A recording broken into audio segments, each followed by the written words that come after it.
everybody, welcome back to another episode of Contemporary Cardboard. I'm your host, Nick Valentine, and today we're looking at a Harmony expansion for Mystic Vale. Mystic Vale is a card crafting game designed by John D. Clare and is published by AEG Games. The Harmony expansion is the latest expansion to come out for the card crafting system. So let's crack it open and take a look what's inside. The plastic is very well done. There we go. Once you get the spot in the plastic, it comes right off. There we go. I'm sure that sounds great on audio there. We'll just toss that over there. Let's see what we got. So we get a rule book. We get, looks like 8 new amulets that give each player a special ability that when they bust, they can reset up, reuse, enable. It's a heart-shaped. Every time you evoke, you gain a plant veil and a VP, it looks like. That's pretty cool.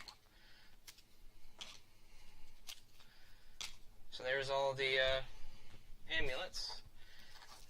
And the meat of the expansion is going to be, what did they say here? 105 more advancement cards that you input into your sleeve. And these are, go back to the back here, 8 leader cards and 36 veil cards. So let's take a look at these cards first. So leader cards were not in the original base game. They came a couple expansions later, and they take up a full card in the card crafting. When it comes to card crafting, as you can see, the advancement cards, they're broken up into thirds. Leader cards take up a full blank card, and you start with them at the end of the game. Like you can either draft them, or you can just kind of pick your favorite. And they all have special, unique abilities as well. And I should have been more prepared.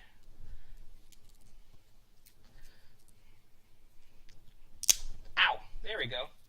No pain, no gain, ladies and gentlemen. There we go. Plastic is not my friend today. It's been a long day. Oh. I found the expansion at one of my local game stores, so I had to pick it up. I was not expecting it. My bank account wasn't expecting it either. But, so here we have our 8 new leader cards, and I love the art in Mystic Vale. The theme itself, high fantasy, has never been my favorite theme or setting, but the art is still awesome. So here are the leader cards. There's 8 new ones, and they take up a full card sleeve when you're crafting cards, and you select them at the beginning of your game. You can either like draft them or take your favorite one at the beginning, and they all have special unique powers, and they're all upgradable. So they'll start off not as powerful, and you have to spend. Looks like they all cost a different level of mana, different value of mana. This one's free, it looks like. Dan Moore, the Frostcaster, when he in his starting ability, he does nothing. He is slumbering, and he costs 0 mana to upgrade. Then once you do spend 0 mana to upgrade, during your harvest phase, you may claim any level 2 advancement from the top of the level 2 advancement deck. Then flip Dan Moore back to his starting side. You cannot sleeve the advancement. You cannot sleeve the advancement this discard phase. You must return it to the top of its deck. Interesting. So that he fires multiple times, whereas Grumble, start of the game. Oh, this is a long one here. Reveal 7 veils from the top of the level 1 deck. Your opponents choose 6 veils, which you start the game with. Do not resolve when bought abilities. Then return the remaining veil to the bottom of the deck. During discard, return one of your level 1 veils at random to the bottom of its deck. Then when you upgrade him, he gives you a mana and gives you 6 VP instead of 4. It cost 8 mana to upgrade him. That's interesting. That's just like yet another way to have everyone start with new special abilities, special bonuses. The Yatari Elves start with 2 Amber. They also give you 2 Amber and 2 VP at the end. So that one's pretty simple. A lot less to read than the other guy, than Grumble. Serena, when in your field, if you were to return, Serena, if you were to spoil, you must discard Serena and 1 other card in your field with no spoil or no spoil to gain a regrowth. If you were to spoil, you may discard Serena and 1 other card in your field to gain a regrowth. That's pretty cool. Here's one that looks like Disney princess. Gives you a sun and a mana, and it gives you 2 mana. And during harvest, you may use on deck card of any other player as if it were your field. That's pretty cool. I might want to use that leader. So those are the leaders. And my understanding is they don't correspond to any specific amulet, and you can mix and match amulets from a previous expansion with the new leaders and vice versa. So these are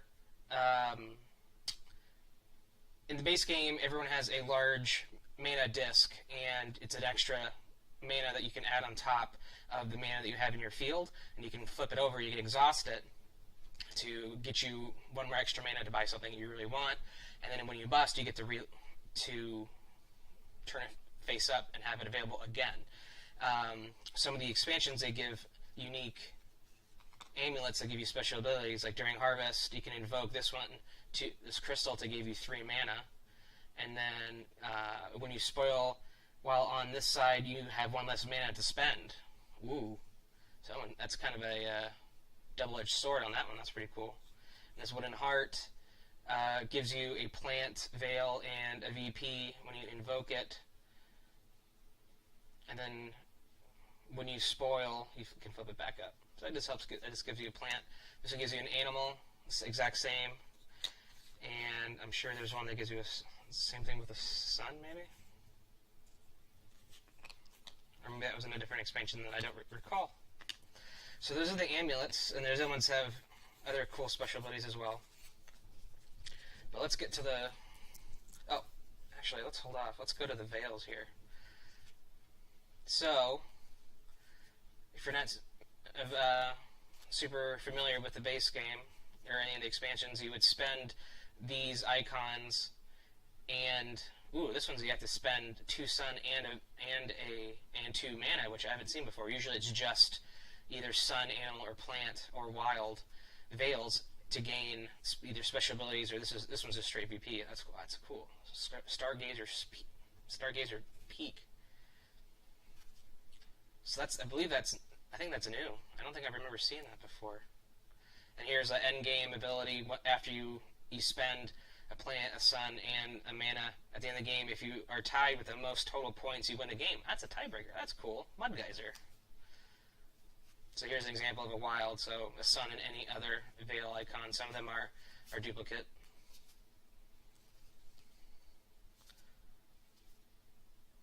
During harvest, gain a star. That's cool. Or a sun. Wow, look at that. Elysium Stairway gives you 7 VP at the end. That's a lot of veil icons to spend. Looks like there's, a lot of them they're very similar, and they also give you the same benefit. That's the art from the cover. Dragon's Lair. If you spoil, you will still complete a harvest phase, but you only using your on deck card as though it were in your field, and 1 card and 1 card actually in your field. That's interesting. That's what I love about deck builders and stuff like that. When they come out with new stuff, they're always like adding new special mechanics, adding different ways to think about the game, like that. Like if you bust, it's not the end of the world. I mean, you only get 2 cards instead of 8 or 10 or whatever you might have had in there, depending how far the game is. But here is the bulk of the expansion, all this plastic. This is it's kind of a gimmick, but it's a cool gimmick to me. The card crafting. So everyone has 20 cards, but it's what you put in the cards that matters, right? Let's pull some out that look interesting here. These are pretty cool. Like a little squirrel guy, Leafling, gives you a plant.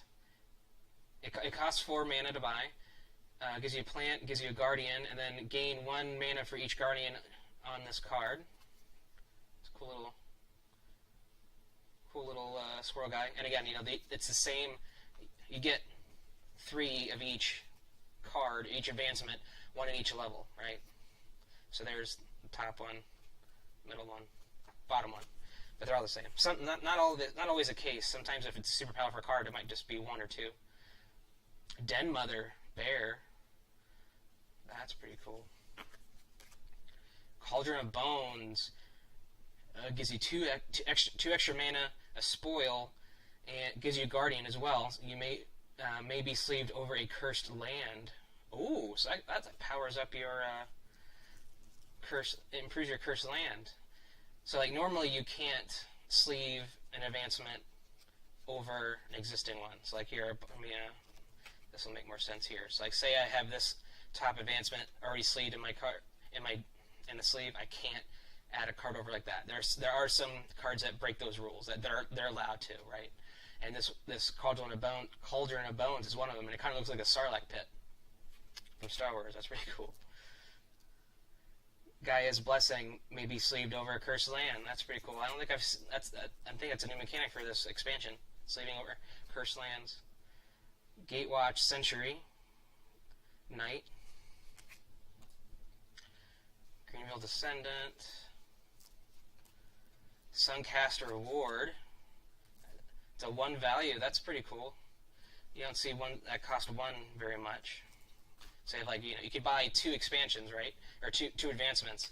So if you have 1 left over, it's not going to waste. Here's another Stargazer Lynx, very similar to the Suncaster Ward, or it's cost 1 and it gives you 1 veil. And then here is the same thing. Lifestone just gives you the plant veil. That cost 1. Here we go, Eclipse. So this icon right here, this is what lets you sleeve over another card, or this card can be sleeved over. And it looks like it's one of the cards that gives you text here. So you can decide when you're sleeving this card, you can put it underneath and still get the text ability here. So this is during discard, place this card at the bottom of your deck instead of discarding it. So that's cool. It'll bounce back.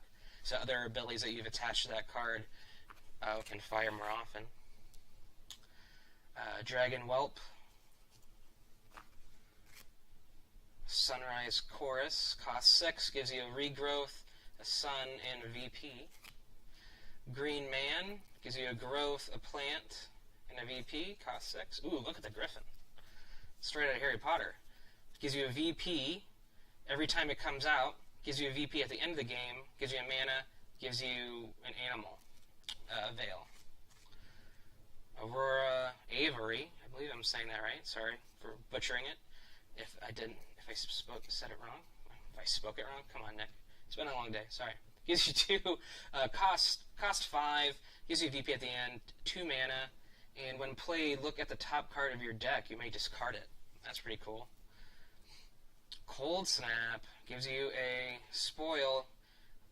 During Harvest, you may swap your on-deck card with any other card in your field. Ooh.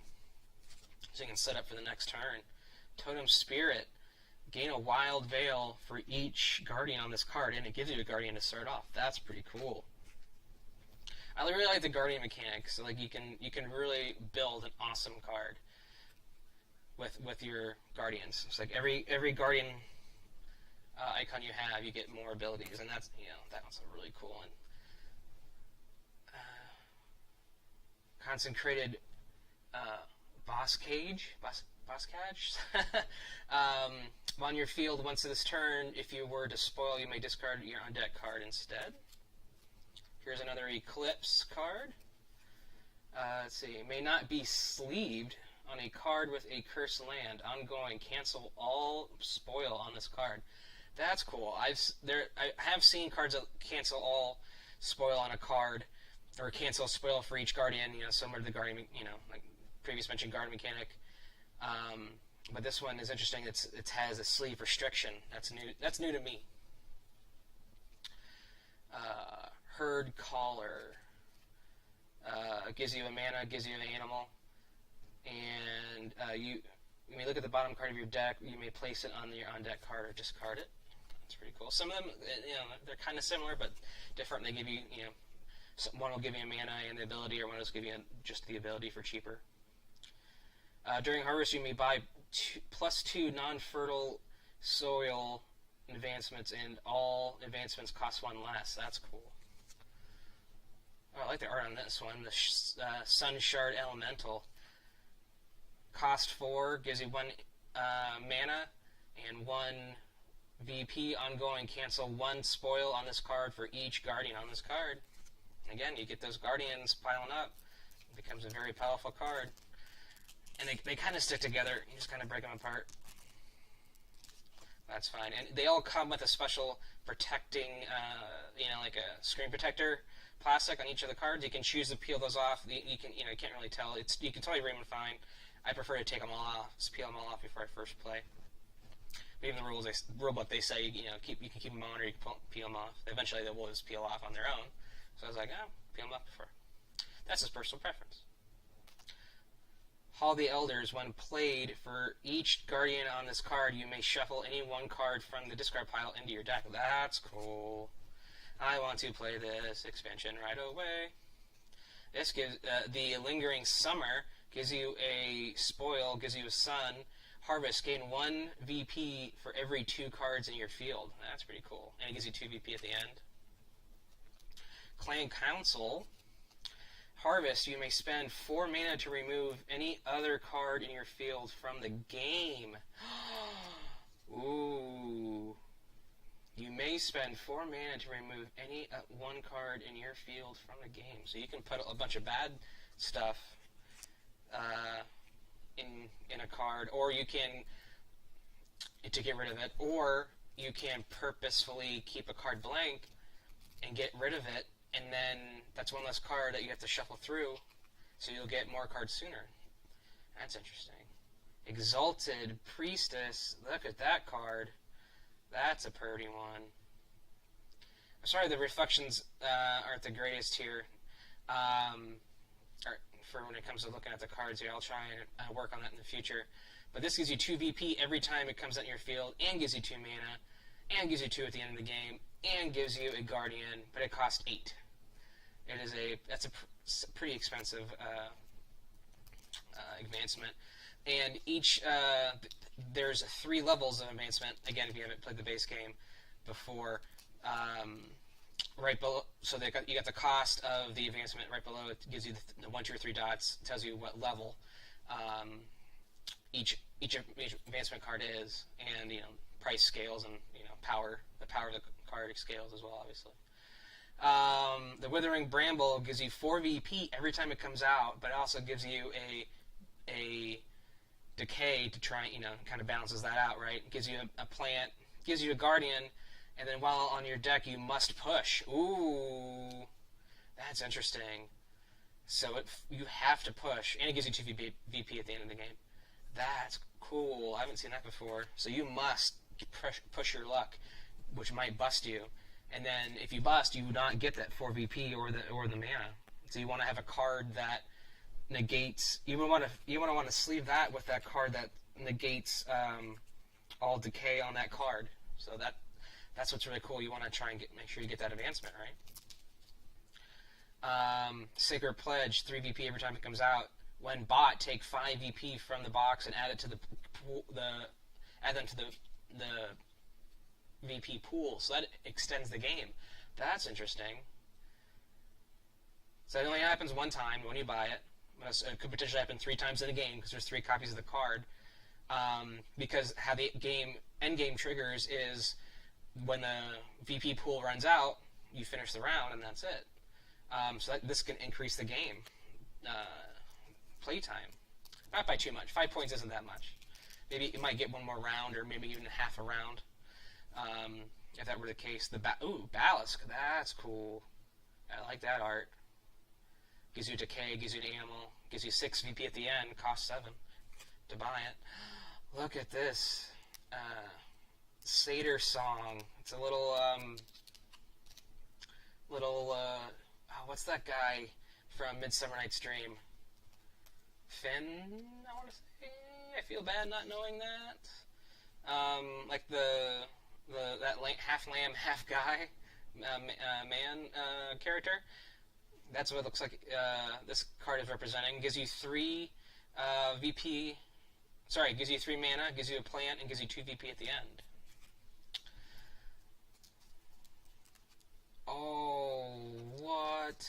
Yes, we're going to jump to the end. I know this probably went longer than most people care for in a video, but we're going to jump to a really cool looking card. So remember how I said that most of them, all the ones we've seen so far, are the same card in the top third, middle third, and bottom third, right?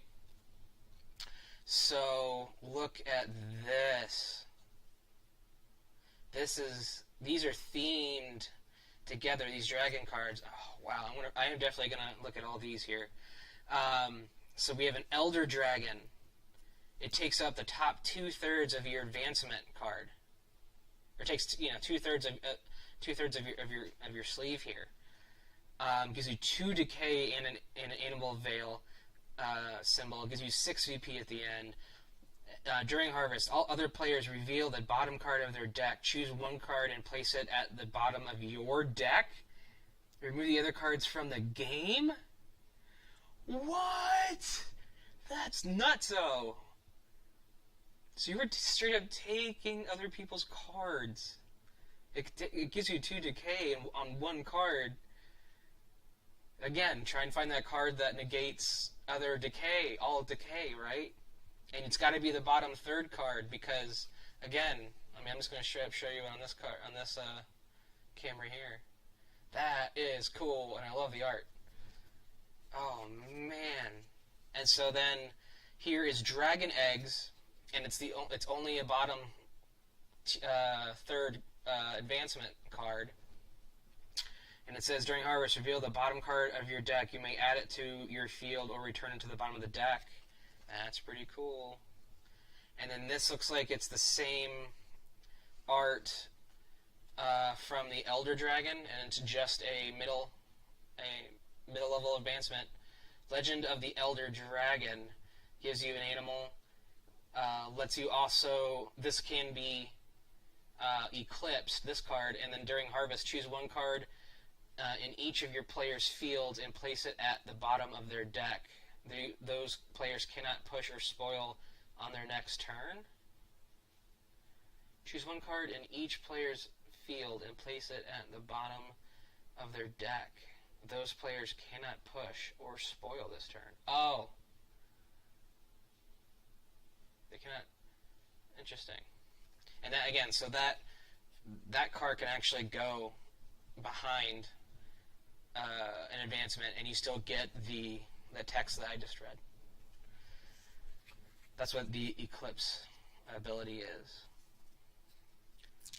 And then let's see here. We've got 2 more sets that are similar to the dragon here. We have Banished Clan. Look at that. That looks devilish. Again, 2/3. It's the bottom 2/3 this time. It's cost 11 mana. When played, gain 2 VP from the box for every 3 cards in your field. Wow. So you're taking VP that other people cannot normally have access to, because normally you're playing from that pre-set up field. Based on how many people play, it determines how many VP go into the VP pool to start the game. So you're taking VP from outside the game, essentially. that nobody else has access to. That's cool. And then we've got Blight Int. It can be eclipsed. And while in your field, if you spoil, place this card at the bottom of your deck. Ongoing. Duplicate all when played abilities on this card. That's cool. So you can duplicate... Oh, you could duplicate the Banished Clan. I mean, it kind of makes sense. They're all themed together. That they would kind of combo together very well. So you can eclipse that card, and then you can go to that. You can pull VP from outside the game twice because it says duplicate all when played abilities on this card, and that's a when played ability. Shadow Spawn Cavern. When in your field, if you spoil, take another turn, and then when played, gain 2 VP from the box. So, oh man, and again, like you can make, and that's a top thing. So like the idea is put all that in one card, and that is a heck of a card, right? So when played, if you spoil, take another turn, and then sorry, when it's in your field, and then gain 2 VP. And then gain 2 VP for every 3 cards in your deck, or in your field. And then, if you spoil, do it again. That's pretty crazy. And then the last set here, we've got Gatewatch Defenders. It costs 15. Is that like the most?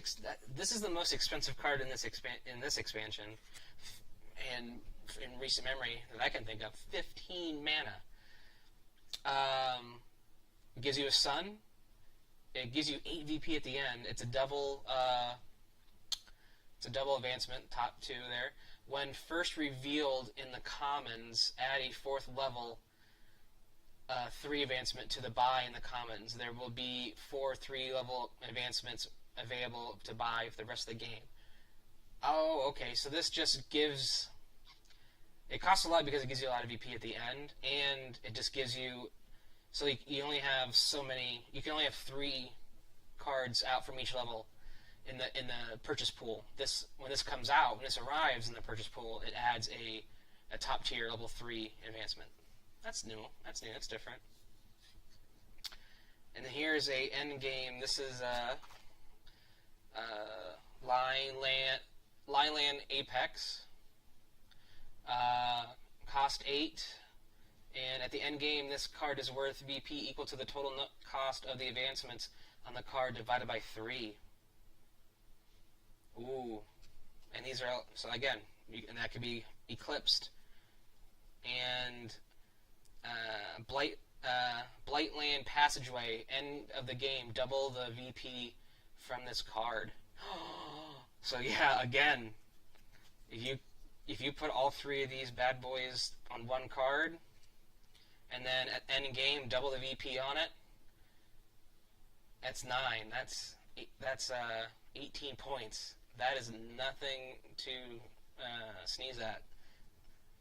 Wow. But again, people can buy it away from you just to deny it from you.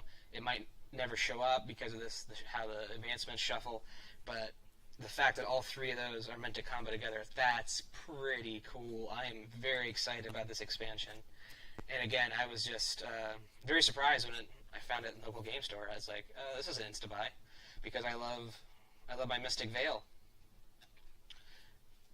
And every card in the expansion here has a little write-up and explanation. So if you have any specific questions about each card, it tells you exactly what everything does.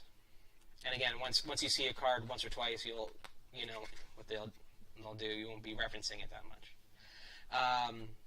I've yet to play this. I just bought it, and you saw me struggle to open it. So we might do a little review later. I don't know if I'm going to do reviews, but just here to show off this awesome expansion. I'm very glad I picked it up. So I guess it's out now. Again, that was Mystic Vale, the Harmony expansion. Make sure to check it out at your friendly local game store. Until then, please like, comment, and subscribe, and we'll see you next time. Thanks for watching. Bye.